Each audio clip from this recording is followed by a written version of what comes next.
嘴啊什么都可以，生酮都可以，唯独你看缺的是什么？这个把不对呀，太单调。几乎所有虎手入门都是从元气开始的。这个地方呢，完全部可以，然后就瑕疵在这个地方，你看可惜不可惜？还不如重来。这个生酮要改的，我们还是改。好的。你看呢，这个做下去没意思，你实施还是没有理解，硬邦邦的，还是重新做，重新来，重来哦，重做。3年后，愿意继续做元气的，实不存一。光光的素面，简单到不能再省略的部件，所以一点点的瑕疵都不要放过。你看缺多少泥料，你自己看啊，这个是不应该的啊。教了之后要一直要记住，不是说我每次过来要帮着来调整，叫恨铁不成钢。可以把这个极致的简单，比拼的是绝对的实力。下来之后呢，你看你这个底呢完全改良，你看呢，光束器讲的就是线率的美，是吧？我这边有做壶最重要的是一口气，尤其是圆壶。一把圆壶要像一只即将吹破的气球，胀满了气，仿佛轻轻一碰就要爆炸。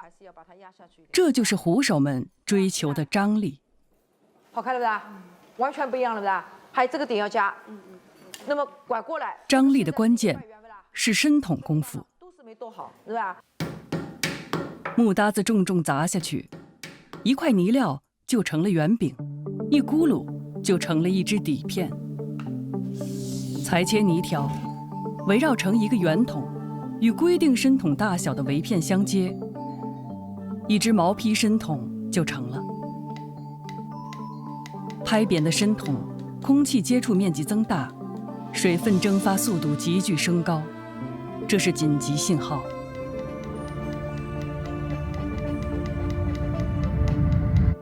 我希望就是趁着它的那个干湿度，一下子完成是最好，这个叫一气呵成。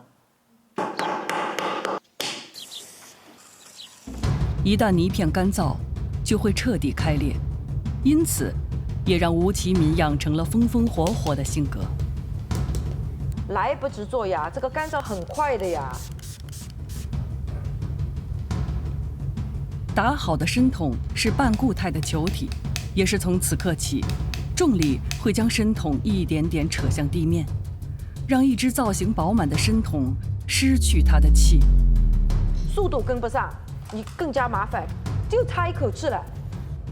竹篦子的加入让战况更加复杂。每个虎手最少要用到3把竹篦子，一把篦尖，一把篦肚，一把篦足。